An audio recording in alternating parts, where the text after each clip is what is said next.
கடைசியா ஆண்டவர் நமக்கு சொல்லிட்டு போன ஒரு வசனம் இருக்குது. மத்தேயு 28:19-20 கட்டளையிட்டு நம்மளை அனுப்பினார். நீங்கள் புறப்பட்டு போய் சகல ஜாதிகளையும். நான் 5வது கர்த்தர் கட்டளையிடாத எதையுமே செய்யாது. ஏன்னா நம்ம வாசித்த லேவியராம் 10:1 கர்த்தர் கட்டளையிடாத அக்கினி அவங்க கொண்டு வந்தாங்கன்னு தான் எழுதப்பட்டிருக்கு. கர்த்தர் கட்டளையிடாத எந்த ஊழியத்தையும் செய்யாதீங்க. கட்டளை என்பது வேற. கட்டளை என்பது இன்னைக்கு கட்டளை என்பது தேவன் சொல்ற தீர்க்க தரிசனம் கட்டளை. தீர்க்க தரிசனம் கட்டளை கிடையாது. கட்டளை உபதேசத்துக்குட்பட்டது. தீர்க்க தரிசனம் உபதேசத்துக்குட்பட்டது இல்ல. கட்டளை என்பது உபதேசத்துக்குட்பட்டது. என்ன கர்த்தர் அப்படி சொல்லிட்டார் பாஸ்டர், அது கட்டளையா? அது கட்டளை கிடையாது. அது தீர்க்க தரிசனம், அது வெளிப்பாடு. கட்டளை என்பது உபதேசத்துக்குட்பட்டது. அவர் சொன்னார், உலகமெங்கிலும் போங்க, ஆமென், அநேகரை சீஷராக்குங்க, பிதா குமாரன் பரிசுத்தாவின் நாமத்தினால ஞானஸ்நானம் கொடுத்து வசனங்களை கை கொள்ள வைங்க, நான் உங்களோடு கூட இருப்பேன். இது கட்டளை. கட்டளை வேற, கற்பனை வேற. கட்டளை உபதேசத்துக்குட்பட்டது, கற்பனை நியமத்துக்குட்பட்டது. ஆபிரகாமுக்கு ஒரு கட்டளை கொடுத்தா, அந்த இடத்தை விட்டு புறப்பட்டு போ, இனி இங்க வரக்கூடாது. இது ஒரு ஆழமான கட்டளை. அதை வாக்குத்தத்தமா எடுக்க முடியாது. அங்கேயே 4 மனைவியோடு பிள்ளைகளோடு சந்தோஷமா படுத்து தூங்கிக்கிட்டு சந்தோஷமா இருக்கிறா யாக்கோபை பார்த்து, இந்த இடத்தை விட்டு புறப்பட்டு போ, நான் உனக்கு தரிசனமான இடத்துக்கு நீ போ. இது கட்டளை. திரும்பி அவன் அங்க வந்தானா? திருப்பி அங்க வந்தானா?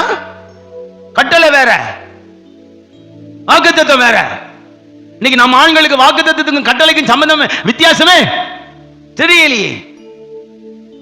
கர்த்தருடைய கட்டளையிடப்படாத எந்த ஊழியத்தையும் செய்யாதீங்க. அதனாலதான் சொல்றா, நான் கட்டளையிடாத அக்கினியை கொண்டு வந்தார்கள், நான் சாகடித்தேன். நான் கட்டளையிட்டு இருக்கிறேன். பலிபீடத்தில் மேலே இருக்கிற தணலை எடுத்துட்டு வந்து கையில் நீங்க தூப வர்க்கத்தை எடுத்துட்டு வந்து அங்க என் சமூகத்துக்கு வந்த பிறகு அந்த தூப வர்க்கத்தை அந்த தூப கலசத்துல அக்கினி மேல போடுங்க, அதுல வர்ற புகை எனக்கு வேணும். ஆமென். இது அவருடைய கட்டளை. அது நித்திய கட்டளை. தண்டில் இருக்கிற விளக்கு எப்பவுமே எரிஞ்சுக்கிட்டு இருக்கணும், அது நித்திய கட்டளை. விருத்த சேதனம் இஸ்ரவேலருக்கு கொடுத்த நித்திய கட்டளை.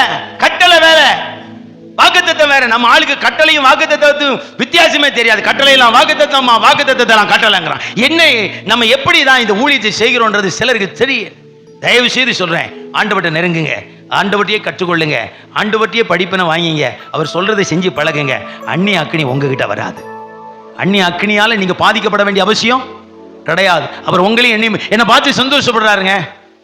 நான் ஒன்னும் பெரிய ஊழியல, என்னை பார்த்து அவருக்கு ரொம்ப சந்தோஷம். நான் சொல்றதை செய்யறான், ரைட், நான் சொல்றதை சொல்றான், ரைட், எனக்கு மகிழ்ச்சின்றாரு. என் வசனத்தை அவன் லாபத்துக்கு இன்னும் திருப்பல, அது எனக்கு மகிழ்ச்சின்றார். என் வேதத்தின் சத்தியத்தை அவனுடைய இச்சைக்காக வளர்ச்சி எடுக்க தெரியாத ஒரு ஆளுன்றாரு என்னைய பார்த்து, அது அவருக்கு ரொம்ப சந்தோஷமா. இன்னைக்கு நம்ம ஆளு ஒரு வேலை நடக்கணும், வசனத்தை எப்படி வளைப்பான்? அப்படியே வளைச்சி சாவு வீட்டில் மூங்கில வச்சு ரோஜாவு செஞ்சிருவான். நம்ம ஆளு அந்த மூங்கில் மாதிரி வசனத்தை வளைச்சி தான் வேலையை செஞ்சு முடிச்சிருவான். வசனத்தெல்லாம் அப்படிலாம் பண்ணிடாதீங்க, அது ரொம்ப பொல்லாதது. எது எது வசனம் ரொம்ப பொல்லாதது. அதுக்கு இருபுறமும் கருப்புள்ள பட்டயம். ஐயோ, அதுல எல்லாம் மாட்டிக்கிட்டா குடல் தனியா எல்லாம் தனித்தனியா வந்துடும். நீங்க நம்ம ஆள் நிறைய பேர் அதில் மாட்டியிருக்கான். வசனத்தை வச்சு எத்தனையோ பாஸ்டர்ஸுங்க மாட்டி வெளியே வர முடியாம தவிச்சுக்கிட்டு இருக்காங்க. மேல போயிடலான்னு பாக்குறாங்க, அங்கேயும் விட மாட்டார். அங்க சும்மா கூட்டு போயிடுவார் நினைக்கிறீங்களா? கூட்டு போக மாட்டார். அவருடைய ப்ராஜெக்டே வேற மாதிரி இருக்கு. அல்லேலூயா. அவர் எதை முக்கியப்படுத்துறாரு? 2 தான். பழைய ஏற்பாட்டில் 2 முக்கியப்படுத்தினார். என்னது? என்ன நேசி, ஒன்னு நேசிக்கிறது போல. புதிய ஏற்பாட்டில் 2 என்னது? என் குமாரனும் நான் அனுப்பின என்னுடைய வார்த்தையும். குமாரனை முக்கியப்படுத்துறார். அவர் மூலமா வெளிப்பட்ட வார்த்தையை, இந்த 2 வச்சுதான் நீ எதையும் செய்யணும். என் குமாரனை வச்சு எதையும் செய், என் வார்த்தையை வச்சு எதையும் செய். இதற்கு மீறி நீ எதை செஞ்சாலும் அதை என்னால் அங்கீகரிக்க முடியாது. தயவு செய்து சொல்றேன், யார் யாரெல்லாம் உங்களை உற்சாகப்படுத்தி என்கரேஜ் பண்றாங்கன்னு சொல்லி எங்கேயும் பலியாகி அந்நிய அக்கினியோட உங்களை சம்பந்தம் கலந்து வாழ்ந்துடாதீங்க. கர்த்தருக்கு பிரியமா ஜீவிங்க. அக்கினி தர்ற பரிசு நமக்கு, அக்கினி தர்ற பரிசு நமக்கு, அக்கினி தர்ற பரிசு நமக்கு வேண்டாம். அப்பா அதுல மாட்டிக்கிட்டு நான் முழிக்கணும். அக்கினி தர்ற பரிசு வேண்டாம். அக்கினி பரிசு தரணும்னா நீ அந்நிய அக்கினியை கல்யாணம் பண்ணீங்க, அந்நிய அக்கினியோடு குடும்பம் நடத்துங்க. அக்கினி பரிசு தந்துகிட்டே இருக்கும், வாங்கிக்கிட்டே இருக்கலாம். முழங்கால் போடுவோமா? எங்களை மூடுவோமா? அந்நிய அக்கினி தருகிற பரிசு வேணுன்றவங்க எல்லாம் சம்பந்தம் கலந்துருங்க.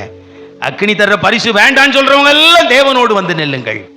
ஆண்டவர் லேவியர்கள் அப்படித்தான் பிரித்தெடுத்தார்.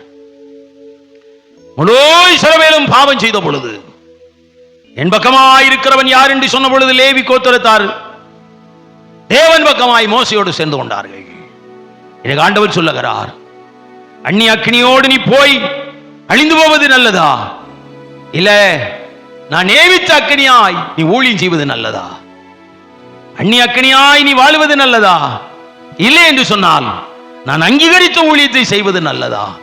அந்நிய அக்கினியோடு நீ ஊழியம் செய்வது நல்லதா, அங்க பலிபீடத்தோடு சேர்ந்து ஊழியம் செய்வது நல்லதா?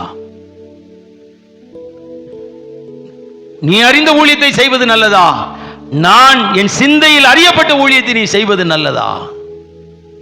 நான் கட்டளையிடாத அக்கினியை கொண்டு வர விரும்புகிறாயா, நான் கட்டளையிட்ட அக்கினியை வைத்து நீ ஊழியம் செய்ய விரும்புகிறாயா? என் ஊழியக்காரனா நீ கொஞ்சம், என் ஊழியக்காரனே அந்நிய அக்கினியை பற்றி உனக்கு விளக்கி சொல்லிவிட்டேன், இனி நீ கவனமாயிரு. அந்நிய அக்கினி அடையாளம் கண்டு கொள்ள என் சமூகத்தை நாடு. அந்நிய அக்கினியை நீ பிரித்து பார்ப்பதற்கு என் சமூகத்தை நாடு. அந்நிய அக்கினியிலே நீ சிக்கி தவித்து மாண்டு போகாதபடி உன்னை தப்புவித்துக் கொள்ள என் சமூகத்தை நாடு. ஊழியனை ஊழியக்காரியே, நான் கர்த்தர், நான் மாறாதவர், நான் பரம தகப்பனுக்கு உன் எஜமான், நான் மாறாதவர். கவனம்! தமிழ்நாடு ஊழியர்களை, இந்திய தேசத்து ஊழியர்களை, உலகம் எங்கிலும் இருக்கிறதான தேவனுடைய ஊழியர்களுடைய சாயலிலே தரிப்பிக்கப்பட்டவர்களும் தேவனுடைய ஊழியர்களும் ஆகிய எல்லாருக்கும் கர்த்தர் சொல்லுகிறார், அந்நிய அக்கினி உன்னிடத்தில் நான் இனி காண்பேன் என்று சொன்னால் என்னுடைய அக்கினி உனக்கு பரிசை அனுப்பும். என்னால் உன்னை பாதுகாக்க முடியாது. உன்னை காத்துக்கொள்வதற்கு அந்நிய அக்கினியை விட்டு விலகி வாழுவது நல்லது. அந்நிய அக்கினியை விட்டு ஊழியம் செய்வது நல்லது. நல்ல தீர்மானத்துக்குள்ளே வாருங்கள். Jesus name, glory to God. கர்த்தர் நம்மோடு பேசினா 2 கரங்களை வைத்து கர்த்தரை ஸ்தோத்திரம் பண்ணுங்க. எல்லாம் நல்ல 2 கரங்களை வைத்து, ஆண்டவரே அந்நிய அக்கினி என் பக்கத்தில் வராமல் இருக்கட்டும். அந்நிய அக்கினியோடு எனக்கு ஒரு சம்பந்தம் கலக்க விரும்பலப்பா. பரலோக தேவனோடு சேர்ந்து ஊழியம் செய்ய ஆசைப்படுகிறேன். என்னை நடத்தும் ஆண்டவரே. ரபரபர கரபரா ரிபனகதரபது ரபன சிபரனகுதுடமன சக்கரபலகதரபனமா. தேவனே, பரலோக அக்கினி போதுமே, நித்திய அக்கினியாகிய இயேசு போதுமையா. ஆண்டவரே, அந்நிய அக்கினியினாலே நான் நித்திய அக்கினிக்கு பலியாவதை நான் விரும்பவில்லை என்று கர்த்தர் சொல்லும் பொழுது தேவனுடைய ஊழியக்காரியே கவனம், கவனம், கவனம். அன்பின் பிதாவே, எங்களோடு இந்த காலவேளையில் பேசியிருக்கிறேன். அந்நிய அக்கினி என்ன என்பதையும் தேவனுடைய அக்கினி என்ன என்பதையும் சற்று எங்களுக்கு வித்தியாசப்படுத்தி காட்டினேன். அந்நிய அக்கினி என்பது ஆண்டவரே நியமிக்கப்படாத ஊழியம் எல்லாம் அந்நிய அக்கினிதான். தேவன் அங்கீகரிக்காத ஊழியம் எல்லாம் அந்நிய அக்கினிதான். பலிபீடம் சம்பந்தப்படாத ஊழியம் அந்நிய அக்கினிதான். தேவனுடைய சிந்தைக்கும் அறிவுக்கும் உட்படாத ஊழியம் எல்லாம் அந்நிய அக்கினிதான். கட்டளையிடப்படாத எல்லாமே அந்நிய அக்கினிதான். கவனமாயிருங்கள் என்று எங்களோடு பேசியிருக்கிறேன். எல்லா நெருக்கத்திலையும், உபத்திரத்திலையும், கஷ்டத்திலையும், கண்ணீரிலையும் ஆண்டவரே என்று சொல்லி ஓடி ஓடி ஊழியம் செய்கிற இந்த கிராமத்து ஊழியர்கள், பட்டணத்து ஊழியர்கள் எவராயிருந்தாலும் அவர்களை ஓடி பரலோக அக்கினி பாதுகாத்து அவர்களை ஆசீர்வதித்து பெருக பண்ணுவதாக. இயேசுவின் நாமத்தில் பிதாவே, ஆமென், ஆமென், ஆமென்.